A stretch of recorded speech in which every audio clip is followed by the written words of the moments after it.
이것이 나의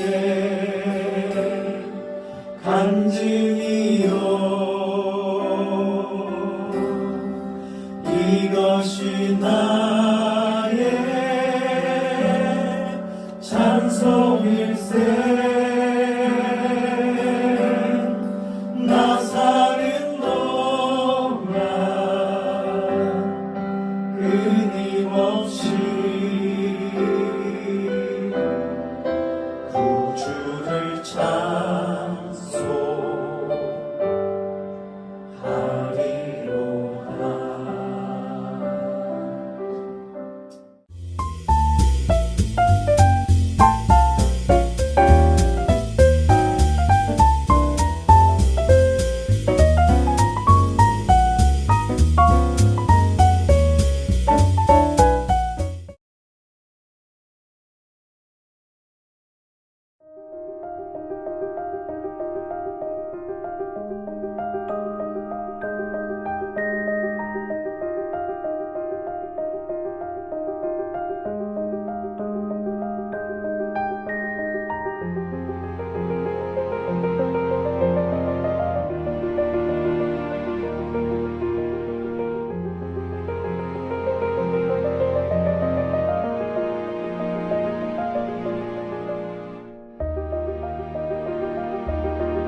먼저 9월 첫날이자 첫째 주일 예배입니다. 물론 별 상관이 없을 수는 있겠지만, 그리고 이제 어느 요일이든 이와 같은 마음으로 시작하면 되는 것이겠지만, 그럼에도 이제 매월 혹은 새해의 첫날이 주일인 것은 좀 더 의미 있게 다가오는 것 같습니다.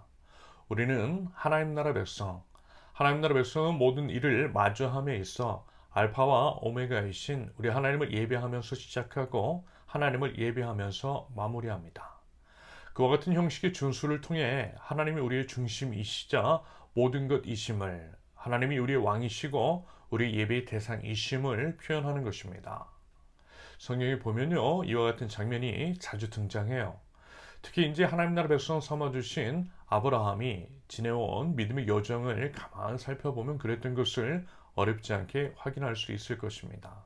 가는 곳마다 수시로 하나님께 제단을 쌓았다라고 하는 표현이 등장하더라는 거죠. 그 외 이제 신앙인들도 그렇겠지만, 특히 이제 믿음의 조상이라고 하는 아브라함의 삶에서 예배하는 모습이 두드러지게 나타나요. 그것은 아브라함이 예배하는 사람, 예배로 시작하고 예배로 마무리하는 아브라함이었다라고 하는 것을 의미하는 것이겠습니다. 그리고 그것은 아마도 그가 이제 믿음의 조상이기 때문에 그랬을 것 같아요. 우리 믿는 사람들에게 믿음의 조상인 아브라함의 예배하는 그 본을 따르라고 언제든 어디서든 무엇을 시작하고 또 마무리를 할 때 아브라함처럼 하나님을 예배하라는 것이겠죠.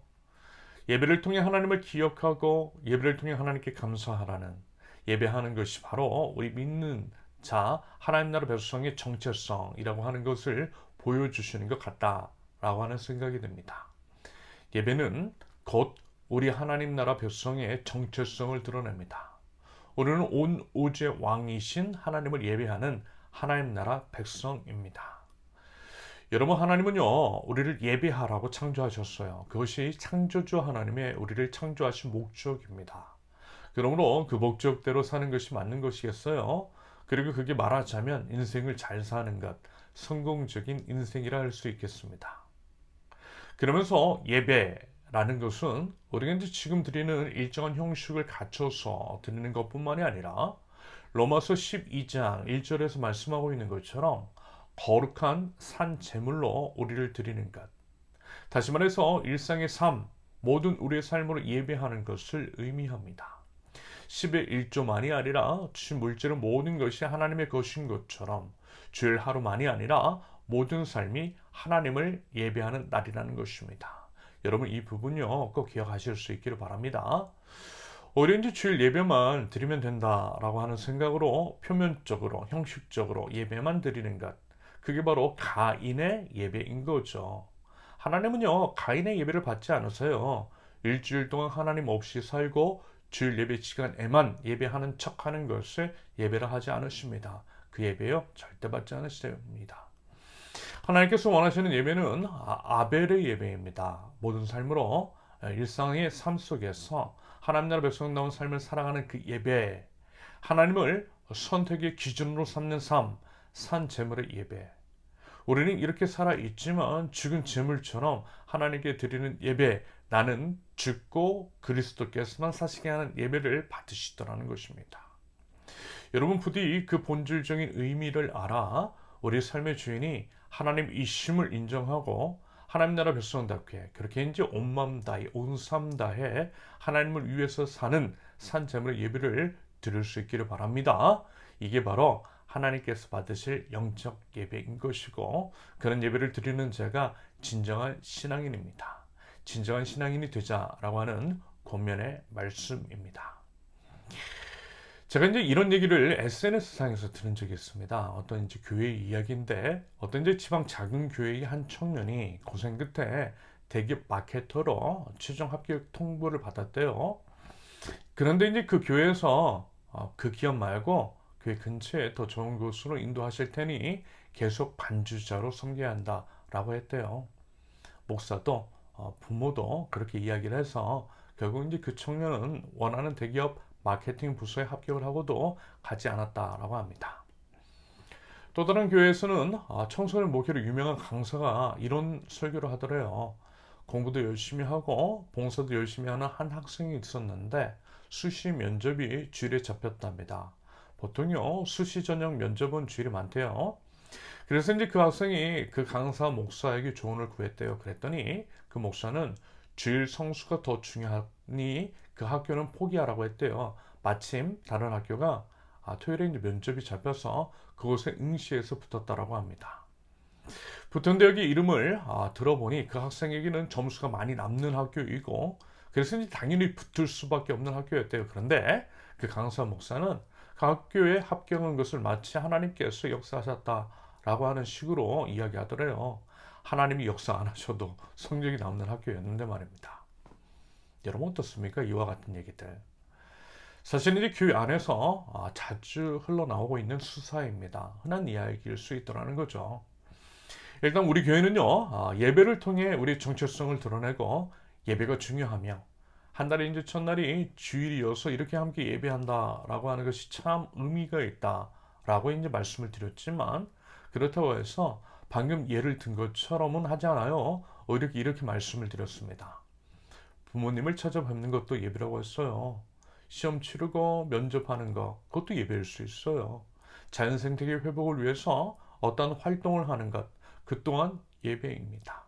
심지어는 여행을 가는 것도 예배라고 했어요. 특별히 우리 이제 교회 안에서 섬겨주고 있는 분들 정말 감사한데요. 이분들에 대해서 감사의 마음을 갖자라고 했어요. 그러면서 이제 가끔씩은 쉬어도 좋다고 여행도 다녀오라고 했어요. 여행을 통해서 하나님께서 이제 주신 것들을 즐기는 것도 예배라고 했습니다. 주일 성수를 해야 한다고 예배할 때 모든 세션이 있어야만 한다고 그런 식으로 종교적인 헌신을 강요하지 않았어요. 있으면 있는 대로, 없으면 없는 대로. 이렇게 이제 섬겨주는 한 분 한 분이 너무나 소중하지만 그렇다고 해서 무조건적인 헌신을 강요하는 것은 하나님의 뜻도 아니고 그렇게 이제 예배하는 것을 하나님께서 받으실 것이라고 생각하지 않습니다. 하나님을 예배하는 것은 하나님을 사랑하는 것입니다. 하나님에 대한 사랑의 표현이 예배인 거죠. 그러면서 이제 하나님 사랑은 이웃 사랑이죠. 이웃 사랑을 통해 우리 하나님을 향한 사랑이 증명됩니다. 그래서 한번 생각해 보자라는 것입니다. 내 이웃, 내 형제 자매가 직장 생활하면서 고되어 있고 지쳐 있어요. 주일에는 물론 기쁨으로 섬김을 하고 있고 그래서 너무나 귀하지만 여러분 사람이 어떻게 맨날 힘날 수 있겠느냐고요. 가끔은 이제 콧바람도 쐬고 싶고 좋은 곳에 가서 좋은 것도 먹고 싶고 좋은 구경도 하고 싶고 사진도 찍고 싶고 인스타에도 올리고 싶죠. 사람 마음이요 다 똑같아요. 그 마음을 인정해 주는 것입니다. 그 인정을 통해서 힘 얻을 수 있어요. 아버지 하나님도요 그 모습 보고 흐뭇해 하실 수 있어요. 자식이 기뻐하는 것을 당연히 부모는 좋아하죠. 여러분 이런 것이 바로 이웃사랑이잖아요. 나도 힘을 갖고 싶고 나도 여행 가고 싶고 나도 좋은 거 먹고 싶고 나도 인스타에 예쁜 사진도 올리고 싶고 나도 가끔은 봉사자로서가 아니라 온전히 예배만을 누리고 싶은 것처럼 서로에게 그 기회를 주는 것 그것이 바로 사랑입니다. 주일 성수와 같은 종교적인 수사를 통해 소중한 우리 이웃들을 억압하면 안 된다라는 거예요. 그들에게도 자유를 주고 숨 쉴 틈을 주는 것입니다. 나의 자유가 소중한 것처럼 내 이웃의 자유도 소중하고요. 내가 숨 쉴 틈이 필요한 것처럼 이웃에게도 숨 쉴 틈을 보장해 주는 것입니다. 이것이 바로 나의 이웃을 나 자신과 같이 사랑하는 거죠. 그것이 바로 하나님을 사랑하는 것이고 그게 바로 예배라고 봅니다. 이와 같은 관점으로 서로를 바라보고 서로에게 기회를 주고 서로의 자유를 보장하는 것. 비단 교회에서뿐만이 아니라 마주하는 모든 사람들에게 그와 같은 식으로 대하는 것. 다양한 상상을 통해 일상의 삶 속에서 서로를 사랑하는 것. 여러분 이것이 바로 예배인 줄로 믿습니다. 그 예배를 드려보자라는 거예요. 그러면서 이제 한 가지 주의할 점은 그렇다고 해서요. 주일의 예배를 무시하면 안 된다라는 것입니다. 역설적으로 저는 그렇기 때문에 오히려 주일의 예배가 더 중요하다고 생각합니다. 여러분 우리 다들 잘 알잖아요. 우리의 연약함을요. 우리가 얼마나 연약한지 너무나 잘 알아요. 자유가 언제든 방종으로 치닫을 수 있다라고 하는 것을 너무나 잘 알고 있습니다. 코로나 시절 온라인으로만 예배를 할 때 확실히 잘 안다는 게 있었잖아요. 오히려 오프라인으로 예배할 때 뭔가 이제 우리를 지켜주시는 것 같은 게 느껴지잖아요. 오프라인 예배를 위해서 준비하고 직접 먼 길을 나서고 직접 와서 예배를 드리는 것이 훨씬 우리 마음과 태도면에 있어서 유익이 있더라는 것을 여러분 다 아시잖아요. 우리 다 경험해 봤잖아요. 게다가 다들 너무 자유해버리면, 그래서 우리 세우는 교회에 예배를 모두가 소홀히 하면, 그래서 다들 예배에 빠져버리면 우리 교회는 일주일에 딱 한 번 이 시간에만 모이는데 이 시간 이 예배를 아끼지 않는다면 여러분 우리 세우는 교회는 존재하기가 힘들지 않겠습니까? 아울러 교회는요, 하나님께서 교회로 모이라고 하신 이유는요 이런 것이잖아요. 우리는 공동체라는 것입니다. 한 몸이라는 것입니다. 그리스도의 한 몸 공동체로서 서로의 믿음을 붙들어주며 예수 그리스도의 재림을 함께 기다리라는 것입니다. 함께 하나님 나라를 향해서 나아가라는 것입니다. 함께 하나님의 나라를 세워 나가라는 것이죠. 여러분, 혼자서는요 어려워요. 혼자서는요 힘들어요. 혼자서는요 믿음 잃어버리기 쉬워요. 우리는 생각보다 연약합니다. 장작개비 하나는 잘 타지도 않고 금방 꺼져요. 하지만 장작 더미는 활활 타고 또 오래 탑니다. 말하자면 그 원리인 거죠. 하나님께서 우리를 교회로 묶어주신 이유입니다. 당연히 홀로 신앙생활을 할 수 있지만 교회로 함께 해야 되는 이유인 것입니다. 교회로 우리가 함께 할 때 우리가 우리 서로를 지켜줄 수 있어요. 서로를 지켜주라고 교회로 묶어주신 것입니다. 여러분 몇 번 말씀을 드렸어요. 요즘 세상이 돌아가는 것들을 보면서 이런 게 보이더라고요. 우리 사회가 파편화되고 있어요. 혼자인 사람들이 너무나 많아졌고요. 혼자 사는 것이 너무 편한 세상이 되었습니다. 저는 이것을 영적인 문제라고 봅니다. 사단 마귀가 우리를 넘어뜨리기 위한 전략이라고 해석을 합니다. 여러분 사람은 결코 혼자 살 수 없도록 하나님께서 그렇게 지으셨거든요. 한자 사람인자라고 하는 글자를 봐도 그렇잖아요. 두 획이 서로를 지탱하고 있는 것. 그렇게 이제 사람이 서로를 의지하는 것. 이것이 바로 사람입니다. 인간은 한계적 존재이기 때문에 그럴 수밖에 없어요. 한계가 없으신 하나님께서 우리를 그렇게 지으셨어요. 그래서 나 혼자 산다, 각자 도생. 여러분 이런 건요 사실 말이 안 되는 것입니다. 하나님의 뜻을 거스르는 거예요. 결국 모두가 망하고 무너지는 길입니다. 그렇기 때문이라도 우리는 우리 공동체를 소중히 여기는 것이 맞는 것이겠죠. 우리 공동체를 소중히 여기고 우리 공동체 예배를 소중히 여기며 이렇게 함께 공동체적으로 모여 하나님을 예배함으로써 우리가 믿는 하나님을 공동체적으로 바라보고 우리가 하나님 나라 백성이라는 정체성을 확인하며 그 마음과 그 자세로 한 주를, 한 달을, 1년을, 평생을 살아가는 것. 그것이 하나님을 예배하는 우리의 마음가짐과 자세, 우리의 예배일 수 있기를 바랍니다. 여러분 결국 보니까요. 성경은 그 얘기 있더라고요. 그 얘기의 반복이더라고요. 하나님을 하나님으로 모시고 하나님 나라 백성다운 삶을 살아내라는 것. 하나님 나라 정체성을 가지고 일상의 삶을 살아내라는 것. 그렇게 하나님을 예배하라는 것. 바로 그것이더라고요. 혼자 하기 어려우니 함께 하라는 것이더라고요. 그것은 결국 삶의 기로에서 하나님 나라 백성다운 선택을 하라는 것입니다. 선택의 기준이 하나님이셔야만 하고 선택의 기준이 하나님 나라여야만 한다라는 것입니다.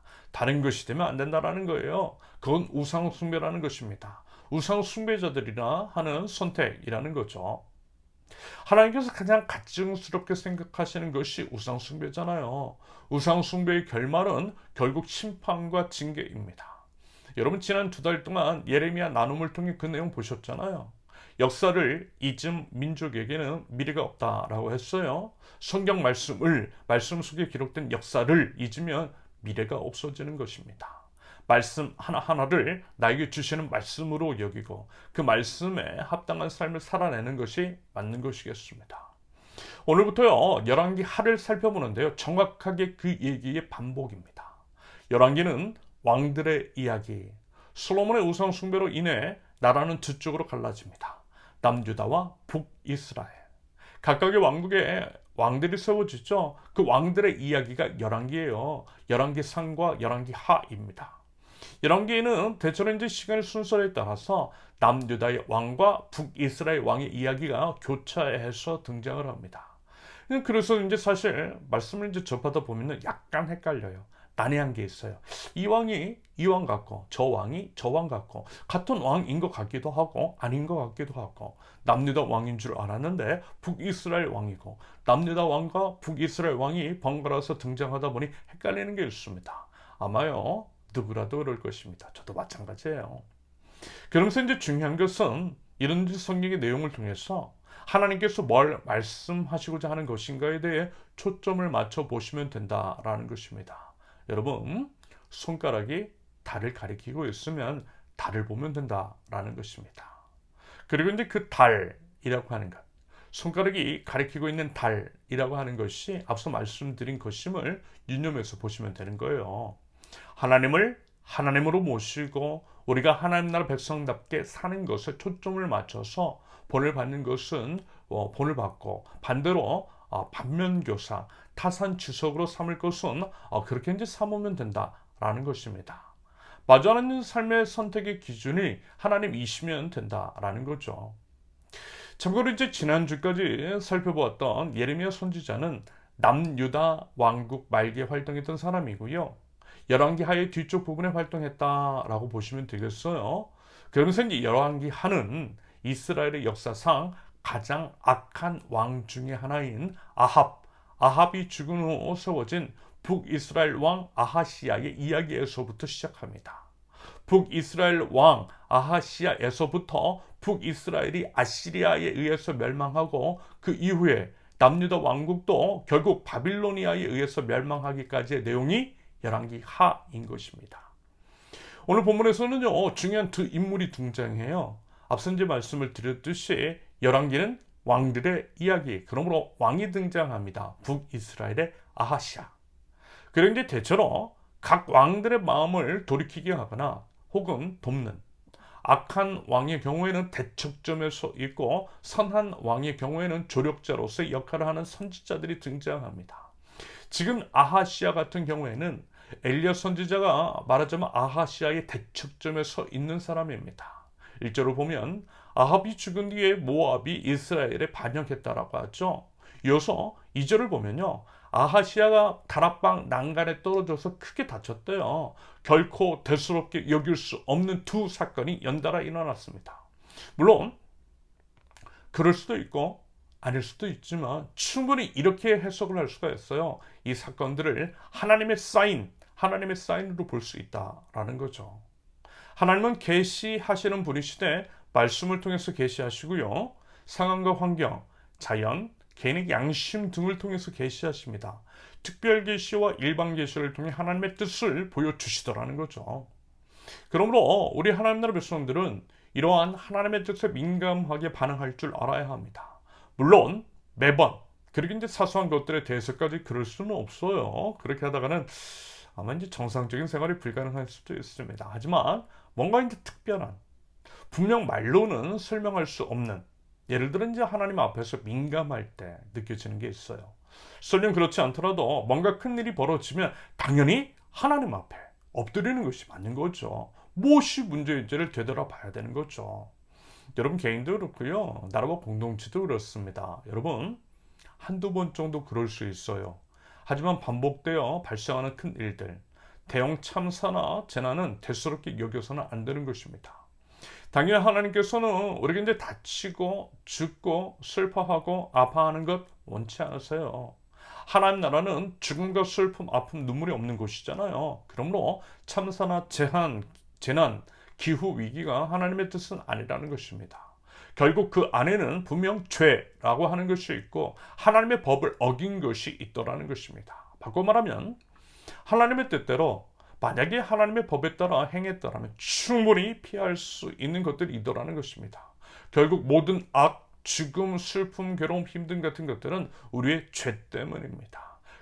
개인의 죄 때문이고 공동체의 죄 때문입니다. 하나님의 법을 어기니 그것이 이제 재앙으로 이어지고 확대 재생산되는 것이겠죠.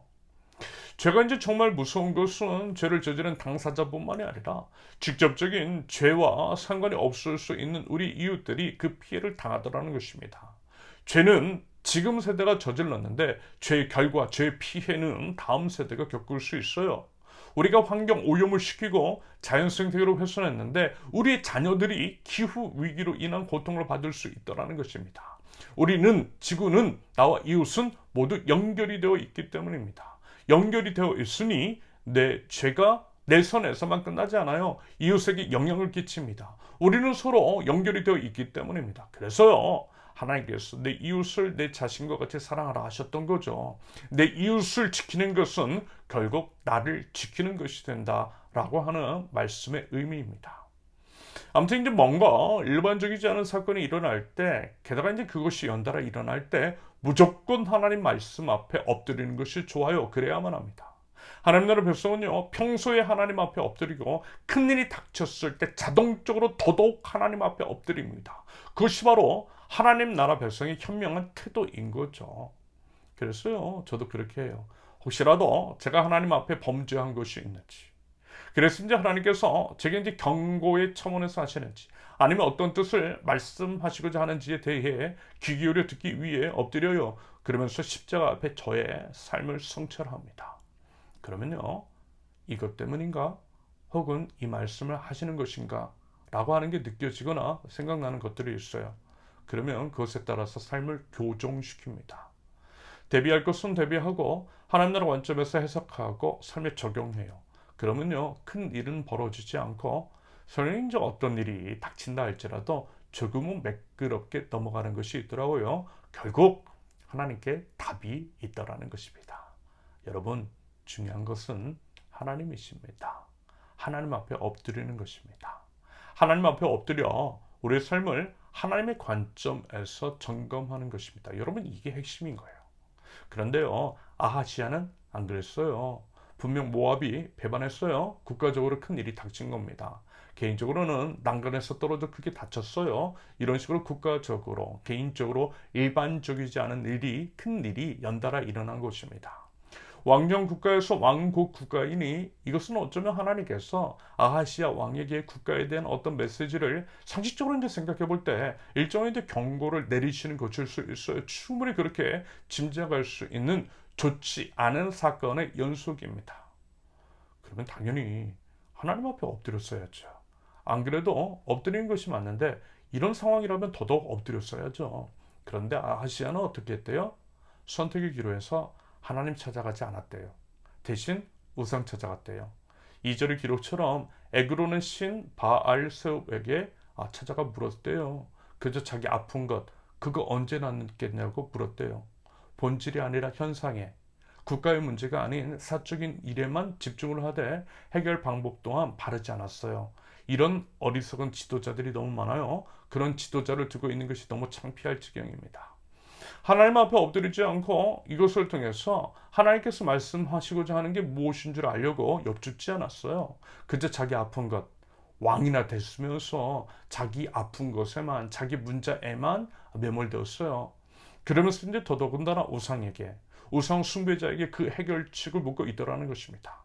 점쟁이, 도사에게 묻고 있더라는 거예요. 참으로 어리석은 선택, 하나님 나라 백성과는 거리가 참으로 먼 선택을 했더라는 것입니다. 누가요? 아하시아가. 한 국가의 지도자가. 여러분, 그러니 그 나라가 어떻게 되겠습니까?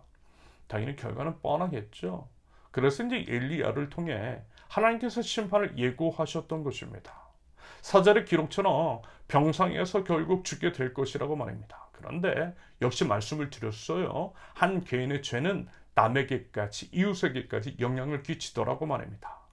엘리야의 경고를 들은 아합은 겁이 나서 엘리야를 데려오라고 해요. 체포하라는 것입니다. 자기 보고 죽을 것이라고 저주한 사람을 가만 놔두겠어요? 당장 잡아오라고 했겠죠. 그래서 이제 말하자면 그 명령을 받고 떠난 군사들이 엘리야를 잡으러 갔을 때 어떻대요? 하나님의 불이 내려서 그들 모두를 태웠대요. 2번씩이나 그랬대요. 보세요, 여러분. 잘못은 왕이 저질렀는데 그 화가 애꿎은 병사들에게까지 임했어요.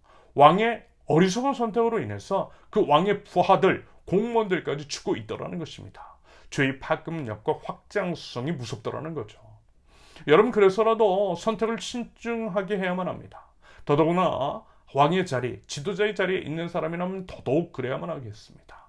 그렇지 않으면요, 그로 인해 선의의 피해자, 애꿎은 희생양은 늘어날 수밖에 없는 거예요. 역사가 그것을 증명하고 있어요. 여러분, 작금의 시기는요, 우리 모두 하나님 앞에 엎드려서 우리의 삶을 점검해야만 할 때입니다. 여러분, 결국 뭐라고요? 하나님이세요. 하나님께 답 있어요. 하나님은 생명의 주님, 하나님께 생명이 있습니다. 그 말의 의미는 뭐냐면 하나님을 선택할 때 생명이 임한다라는 거예요. 생명이 살아난다라는 것입니다. 반대로 하나님을 거스르면 하나님을 거스르는 것, 그걸 죄라고 하는데 죄삭은 사망이라는 거죠. 그래서 이제 우리가 속한 사회가 하나님과 멀어지면 멀어질수록 사망의 냄새는 짙어질 수밖에 없어요. 사망의 냄새가 짙어지고 있다면 우리 사회가 하나님과 멀어지고 있다라고 하는 것들을 가늠해 볼 수 있는 것입니다. 그렇다면 여러분, 우리 사회는, 우리나라는, 온 열방은 하나님과 가까워지고 있습니까? 아니면 멀어지고 있습니까? 생명의 향기가 가득해지고 있습니까? 아니면 점점 더 사망의 냄새는 짙어지고 있습니까? 여러분, 하나님께 답이 있습니다. 하나님께 돌아가야만 합니다. 하나님께 돌아가야만 살 수 있어요. 하나님을 예배할 때 생명의 향기로 채워질 것입니다. 죽음도 이기신 예수 그리스도의 능력으로 생명으로 가득하게 될 것입니다. 여러분, 하나님을 예배하십시오. 예배하는 하나님 나라 백성에게 희망이 있습니다. 이 땅의 희망은 예배하는 하나님 나라 백성에게 있습니다. 우리가 하나님을 예배할 때, 하나님을 예배함으로 일상의 삶을 살아갈 때, 일상의 삶 속에서 하나님이 우리의 선택의 기준이 될 때, 그릇터기에서 싹을 틔워주시고 우상으로 황폐한 이 땅을 다시 살아나게 해 주실 줄로 믿습니다. 여러분, 부디 그 믿음과 그 사명감과 그 책임감과 그 온전함을 가지고요, 온 마음 다해 우리 하나님을 사랑하고, 온 마음 다해 우리 주님을 알기 원하고, 온 마음 다해 주님만 섬기는 하나님 나라 백성, 삶의 지혜로운 선택이 있는 저와 여러분들, 그럼으로써 나와 내 이웃을 살려나갈 줄 아는 하나님의 예배자 모두 되실 수 있기를 예수님의 이름으로 축원합니다. 함께 기도합니다. 하나님을 예배합니다. 온 마음 다해 하나님을 예배합니다. 제 마음과 뜻과 정성을 다해 하나님을 바라보고 하나님을 예배합니다. 하나님, 저희 예배를 받아 주시옵소서. 제 모든 삶이 하나님께서 받으실 만한 산재물의 예배가 되게 하시고 저희는 짓고 오직 그리스도께서만 사시옵소서. 일상의 삶 속에서 하나님의 왕이심을 인정하는 저희들 되게 하시며 오직 하나님만을 선택의 기준으로 삼아 하나님 나라 백성다운 삶의 선택이 있게 하옵소서. 어리석은 선택을 물리치게 하시고 지혜로운 선택을 하게 하옵소서. 하나님, 이 시대의 어리석음을 놓고 책임감을 가지며 회개하는 마음으로 고백합니다. 저희 혼자만 잘 살 수 있을 것이라고 착각했습니다. 저희 혼자만 잘 살기 위해서 이웃을 돌아보지 않았습니다. 저희 혼자만의 유익을 위해서 이웃을 도구화했습니다.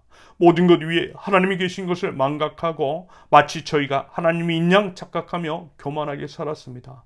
그로 인해 벌어진 참사와 재난과 기후 위기임을 압니다. 하나님, 더 이상 어리석은 선택을 하지 않게 하시며 우리 주 예수 그리스도께서 보여주신 생명의 선택, 십자가의 선택, 내가 죽을 때기 다시 살게 하여 주시되 모두가 살게 해주시는 십자가의 비밀을 깨닫는 십자가의 선택이 있게 하옵소서. 그 용기 있는 선택을 할 수 있도록 하나님 저희를 붙드시고 하나님 저희를 인도하여 주시옵소서. 하나님의 음성에 민감하기를 원합니다. 평소에 하나님 앞에 엎드리게 하시며 위기의 상황 속에서 더더욱 하나님 앞에 엎드릴 줄 아는 지혜를 허락하여 주시옵소서. 하나님께 답이 있고 하나님께 문제의 해결이 있고 하나님께 생명이 있음을 알아 오직 여호와께 돌아가 회복의 노래, 희망의 노래를 외쳐 부를 줄 아는 하나님 나라 백성들 저희에게 하옵소서. 이 나라의 지도자를 위해서 기도합니다. 하나님, 그들의 입술을 지켜 주시옵소서. 신중한 선택, 국민과 국익과 전 지구를 위한 선택을 하게 하시며 사익이 아닌 공익을, 무엇보다 하나님의 정의와 공의가 녹아 들어간 법 질서와 사회 시스템을 마련하는 데에 힘을 쓸 줄 아는 지혜로운 지도자다운 지도자를 하나님 이 나라 민족 가운데에 세워 주시옵소서. 가치관과 역사관의 혼란이 가득하고 그것들을 왜곡하는 세력들을 분별하게 하시사 바른 역사 의식과 바른 가치관, 무엇보다 하나님 나라 가치로 온전히 무장한 하나님 나라 백성들을 통하여서 이 땅을 기경하여 주시고 하나님 이 땅을 새롭게 회복하여 주시옵소서. 그리하여 이 나라 이 민족이 하나님께서 보시기에 기쁨이 되고 하나님의 나라가 이 땅 가운데 온전히 세워질 수 있도록 우리 하나님 은혜의 은혜를 더하여 주시며 모든 주도권을 하나님께 드린 하나님 나라 백성인 저희를 하나님 사용하여 주시옵소서. 이제는 우리 주 예수 그리스도의 은혜와 아버지 하나님의 극진하신 사랑과 성령님의 교통하심이 일상의 삶 속에서 하나님을 기준 삼아 지혜로운 선택을 하며 하나님 나라를 세워나갈 줄 아는 하나님 나라 백성들, 우리 세우는 길 모든 권속들 위에 이제로부터 영원토록 함께 하시기를 간절히 축원합니다. 아멘. 감사합니다. 모든 예배를 마쳤습니다. 이번 한 주도 하나님을 온전히 예배하는 삶을 살아가는 저와 여러분들, 하나님을 예배하는 모든 예배자들 되실 수 있기를 바랍니다. 감사합니다. 사랑합니다. 축복합니다.